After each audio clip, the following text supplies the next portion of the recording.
विद्यार्थ्यांच्या मागण्यानुसार Ratnadeep medical college आणि nursing होमसाठी doctor Babasaheb Ambedkar तंत्रशास्त्र विद्यापीठ लोणेरे जिल्हा रायगड आणि महाराष्ट्र आरोग्य विज्ञान विद्यापीठ नाशिकचे कमिटी सदस्य यांना रत्नदीप मेडिकल कॉलेजच्या तपासणीमध्ये अनेक त्रुटी आढळून आल्या आहेत।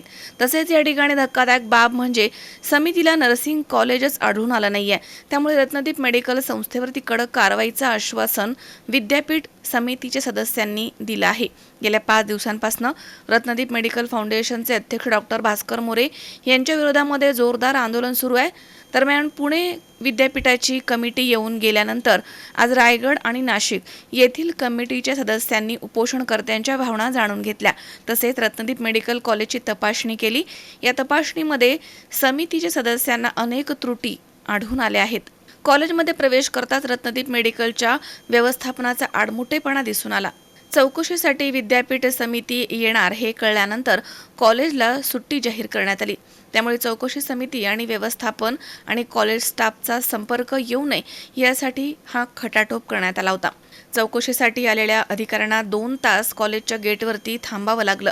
डॉक्टर बाबासाहेब आंबेडकर तंत्रशास्त्र विद्यापीठ लोणेरे जिल्हा रायगडचे doctor Vishal Pande, doctor Santosh Shelke, doctor Brijesh Iyer, doctor SR Bhagat तसेच महाराष्ट्र आरोग्य विज्ञान विद्यापीठाचे नाशिकचे विद्यार्थी कल्याण विभाग संचालक संदीप कुलकर्णी, डॉक्टर अभय पाटकर, प्राध्यापक नाशिक होमिओपॅथी कॉलेज कोल्हापूरचे डॉक्टर मिलिंद गायकवाड यांच्या समितीनं कॉलेजमधनं फिरून तपासणी केली आहे। मात्र या ठिकाणी अनेक त्रुटी आढळून आल्या आहेत। त्यानंतर समितीनं आंदोलन करणाऱ्या विद्यार्थ्यांशी संवाद साधला। त्यावेळी त्यांनी म्हटलंय की आपल्या तक्रारी आणि आमच्या तपासणी अहवालामध्ये आढळलेल्या त्रुटी या सर्व विद्यापीठास सादर करून रत्नदीप मेडिकल फाउंडेशनच्या विरोधामध्ये विद्यापीठ कारवाई करणार आहे असं आश्वासन त्यांनी दिलं। आरोपीला अटक आणि कॉलेजची मान्यता जोपर्यंत रद्द करण्यात येत नाही तोपर्यंत आमचं आंदोलन सुरू राहणार असं मत आंदोलनकर्त्या विद्यार्थ्यांनी यावेळी व्यक्त केलं। त्यामुळे 5व्या दिवशी देखील आंदोलन सुरूच आहे। शिवप्रतिष्ठान हिंदुस्थान आणि कॉलेजचे विद्यार्थी जामखेड तहसील कार्यालयासमोर गेल्या 5 दिवसांपासून रत्नदीप मेडिकल कॉलेजच्या कथित कारभाराच्या विरोधात उपोषण आणि ठिय्या आंदोलन शांततेमध्ये करत आहेत। परंतु पोलीस प्रशासनानं आरोपीला तातडीनं अटक करावी आणि विद्यार्थिनींचे शैक्षणिक नुकसान होऊ नये यासाठी सर्व प्रशासनानं आणि विद्यापीठाच्या संबंधित कुलगुरूंनी याची दखल घ्यावी, अन्यथा संपूर्ण राज्यभर शिवप्रतिष्ठान हिंदुस्थानच्या वतीनं तीव्र आणि उग्र स्वरूपाचं आंदोलन छेडण्यात येईल असा इशारा यावेळी पांडुराजे भोसले यांनी दिला आहे। तुम्हाला ज्या संघटना इथले नागरिक गावकरी जे या तुमच्या आंदोलनामध्ये साथ देत आहेत त्यांना देखील माझा नमस्कार। आपली जी तक्रार होती आमच्या महाराष्ट्र आरोग्य विज्ञान विद्यापीठाच्या अंतर्गत त्या महाविद्यालयामध्ये आयुर्वेद, होमिओपॅथी आणि नर्सिंग हे 3 कोर्सेस राबवले जात होते। आयुर्वेदाची तिथे पहिलीच बॅच आहे। होमिओपॅथी आणि नर्सिंग असे अभ्यासक्रम 3 तिथे चालतात। तुमच्या तक्रारींचा सखोल अभ्यास आम्ही काल जेव्हा आम्हाला तहसीलदार साहेबांनी तक्रारी पाठवल्या होत्या तेव्हाच केला। त्या तक्रारींच्या अनुषंगाने तहसीलदार साहेबांशी आमची चर्चा झाली, पोलीस निरीक्षक साहेबांशी चर्चा झाली आणि सकाळून आपल्याशी चर्चा झाल्यानंतर आपल्या ज्या भूमिका आहेत, आपल्याला जो तिथे त्रास होत आहे तो सगळा आम्ही जाणून घेतला आणि त्या दृष्टीने आपण तिथे गेल्यावर काय काय निरीक्षण केलं पाहिजे हे आम्ही ठरवलं। आम्ही महाविद्यालयात गेल्यावरती आपले प्रतिनिधी देखील बरोबर होते, काही पालक होते, महाविद्यालयाला कुलूप होतं, महाविद्यालय प्रशासन सहकार्य करायला तयार नव्हतं आणि जोपर्यंत महाविद्यालयाचं कुलूप उघडून आतमधलं निरीक्षण हे त्यांच्याकडे मिनिमम स्टँडर्ड रिक्वायरमेंट ज्या काही आहेत कौन्सिलच्या विद्यापीठाच्या त्यानुसार त्यांच्याकडे सर्व इन्फ्रास्ट्रक्चर आहे किंवा नाही आहे याची खात्री केल्याशिवाय आम्ही कुठलाही रिपोर्ट देऊ शकत नव्हतो। आज जर आम्ही रिपोर्ट दिला असता की कॉलेजला कुलूप होतं, कॉलेज बंद होतं, कॉलेज प्रशासनाने सहकार्य केलं नाही, नैसर्गिक न्याय तत्वानुसार कॉलेजला पुन्हा एक संधी द्यावी लागली असती, अजून 2 दिवसांनी कमिटी आली असती, 2 दिवस अजून आपले वाया गेले असते। त्यामुळे याच्यामध्ये तहसीलदार साहेब आणि पोलीस निरीक्षक साहेब यांनी महत्त्वाची भूमिका बजावली।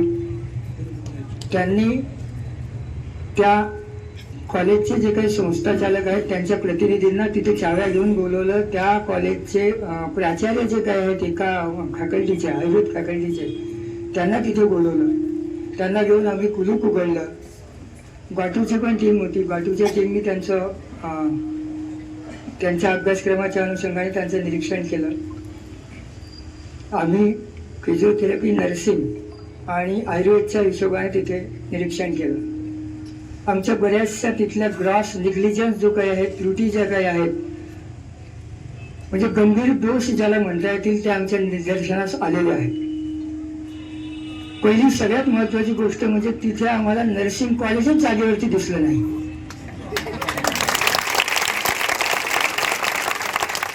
म्हणजे हे विद्यार्थी कुठे शिकतात, कोण यांना शिकवतं, हा मोठा गंभीर प्रश्न आमच्या समोर निर्माण झाला.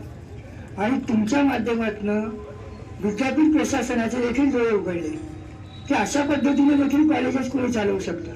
मी फक्त हे मुन्नाभाई MBBS पिक्चर मध्ये बघितलं होतं, त्याच्यापेक्षा भयानक.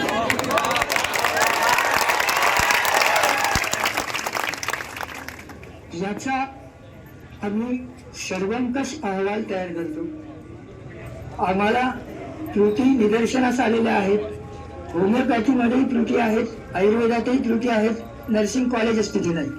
हा सगळा जो काही अहवाल आहे, आता आपल्यामध्ये आयुर्वेदाचे तज्ज्ञ आहेत माझ्याबरोबर, डॉक्टर अभय काटकर सर आणि डॉक्टर मिलिंद गायकवाड सर आहेत, होमिओपॅथीचे तज्ज्ञ. या दोघींच्या मदतीने मी रिपोर्ट आम्ही बनवत होते की जण मिळून. हा रिपोर्ट आमचा निश्चितच स्ट्रिंजंट रिपोर्ट असेल याचं मी तुम्हाला ग्वाही देतो.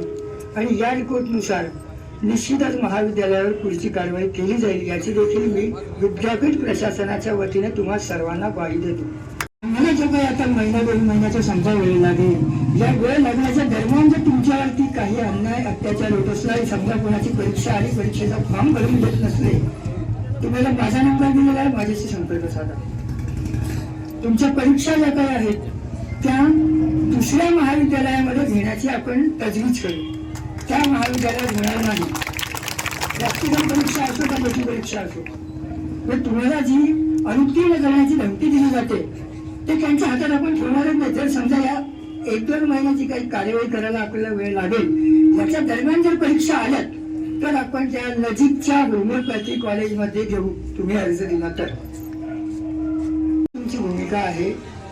तर हिची सुरुवात जी काही आहे, हिची सुरुवात म्हणजे क्रॉनिक पेशंट जर आला, तुम्ही आयुर्वेद आणि होमिओपॅथीच्या यांना सरांनी सांगितलं, क्रॉनिक पेशंट आला, अगदी सिरियस आहे, सिरियस पेशंट आल्यानंतर त्याला ICU मध्ये भरती केल्यावरती एक इंजेक्शन, एक सलाईन किंवा एखादी गोळी देऊन तो बरा होत नसतो. 4-5 दिवस त्याला ऍडमिट राहावं लागतं किमान. आम्हाला 1 दिवस जर आम्ही आजच्या याच्यात रिपोर्ट बनवतो, उद्याला हा रिपोर्ट सुटी आहे, परवाला सोमवारी विद्यापीठात सबमिट होईल, योग्य त्या प्राधिकरणासमोर तो रिपोर्ट जाईल. कारण ते सगळी ऍडमिनिस्ट्रेशन मध्ये सिस्टीम आहे. कायद्यामध्ये जे काही तत्व दिलेले आहेत त्याचं आपल्याला पालन करावंच लागेल, नाही तर याचा फायदा त्या लोकांना होईल. आणि ते ही प्रक्रिया यांनी फॉलो केली नाही म्हणून आमची ऍक्शन जी काही ती ऍक्शन स्टॉल डाऊन करते. त्याच्यामुळे आम्हाला आमची प्रक्रिया पूर्ण फॉलो करू द्या. तुमची जी काही मनातली इच्छा आहे ती निश्चित पूर्ण होणार मी सांगतो, पण त्यासाठी थोडासा वेळ लागतो, सुद्धा बराच वेळ लागणार आहे. आम्ही रिपोर्ट तयार करतो, सोमवारी विद्यापीठ प्रशासनाला सादर करतो आणि तुमच्या मनातली जी काही इच्छा आहे, तुमची जी काही मागणी आहे त्या अनुषंगाने कार्यवाहीला सोमवारपासून सुरुवात होईल. वेगवेगळ्या 3 विद्यापीठाची चालू होती, ज्याचा त्या विद्यापीठापर्यंत आज अहवाल जाईल. आता हे नियमात बसतं नाही बसतं, संयुक्तिक आहे वगैरे वगैरे सगळं ते उच्च प्रशासन त्याच्यावर विचार करेल. विद्यापीठामध्ये समन्वयाने त्याचा अहवाल जाईल, चर्चा होईल, त्यानंतर तो शासनाकडे भेट जाईल. त्यामुळे शासन सुद्धा यामध्ये कार्यवाही करेल आणि ह्या सगळ्या याला प्रोसेसला वेळ लागत असतो. विद्यापीठ कायदे त्या सगळ्या गोष्टी स्टेप बाय स्टेप दिलेल्या आहे. तुम्हाला सुद्धा BMS व्हायला 1.5 वर्ष लागतं, होमिओपॅथीला 1 वर्ष लागतं, एका इयरला. हे सगळं प्रिस्क्राईब केलेलं असतं. उद्यापासून तुम्हाला डिप्रेस होण्याचे कारण नाही. विद्यापीठ प्रशासन, विद्यापीठ हे सगळं तुमच्या बाजूने आहे. आज मी कुणाशी तरी बोललो की या संपूर्ण दिवसामध्ये आमच्या लक्षात आलं की या कॉलेजच्या शिक्षकाबद्दल विद्यार्थ्याची कुणाची तक्रार नाही, बाकीच्या शिक्षकाबद्दल. शिक्षकच नाही तरी पण जे आहे 1-2-3 जे नाही, त्याची कल्पना आहे. जे एकदम येतात ते या अध्यक्षासारखे वागत नाहीत. त्यांना आम्ही विद्यापीठाकडे तर शिक्षकांना सुद्धा पत्र सूचना सगळ्या गोष्टी जातील. तुमच्यावर कुठलीही द्वेषाने किंवा दुर्भावनेने कुठली कार्यवाही होणार नाही. आणि मी आमच्या रिपोर्टमध्ये लिहितोच आहे, तुम्ही सुद्धा उद्या परीक्षा नियंत्रक महाविवी नाशिक यांना एक पत्र द्या की आमचा असा संप आहे आणि आमच्या उन्हाळी परीक्षा, कारण पुढच्या महिन्यात तुम्हाला फॉर्म भरायचे आहेत. कदाचित तुम्हाला फॉर्म भरायच्या नावावर पुन्हा ब्लॅकमेल केलं जाऊ शकतं. तुमचा अटेंडन्स नाही आहे, हे नाही आहे, तुमचे फॉर्म भरत नाही आहे. मागे झालं तीच भीती तुम्हाला घातली जाते. अशोक वीर सी 24 तास Jamkhed. Sairam electronics and batteries सर्व प्रकारच्या नामांकित कंपन्यांच्या बॅटरीज, इन्व्हर्टर, सोलर, इलेक्ट्रॉनिक वस्तू साईराम इलेक्ट्रॉनिक्स मध्ये होलसेल दरात उपलब्ध. ठिकाण नगर मनमाड रोड, खरेदी विक्री संघ, व्यापारी संकुल, राहुरी. गणेश देवतरसे. मोबाईल नंबर 93 25 42 22 32 आणि 77 09 80 59 05. नर्सिंग क्षेत्रामध्ये करिअर करण्याची सुवर्ण संधी. महाराष्ट्र शासन कौशल्य विकास अंतर्गत ओटी टेक्निशियन, ANM, GNM हे कोर्सेस करा आणि शासकीय, निमशासकीय, खाजगी वैद्यकीय क्षेत्रामध्ये करिअर घडवा. विद्यापीठ मान्यता कोर्सेस, अत्याधुनिक शिक्षण प्रणाली, अनुभवी शिक्षक वर्ग. BSc नर्सिंग अर्थात बॅचलर ऑफ नर्सिंग, कालावधी 4 वर्ष, पात्रता 12वी सायन्स आणि CET उत्तीर्ण. थेरॉटिकल बरोबरच प्रॅक्टिकल नॉलेजवर भर. तेव्हा आजच आपला प्रवेश निश्चित करा आणि आयुष्याला एक वेगळी दिशा द्या. संपर्क doctor Deepali Praveen Kumar Pansare. Mobile number 84 68 81 64 40 92 09 87 34 30 82 37 66 04 32 आणि 82 37 54 04 32.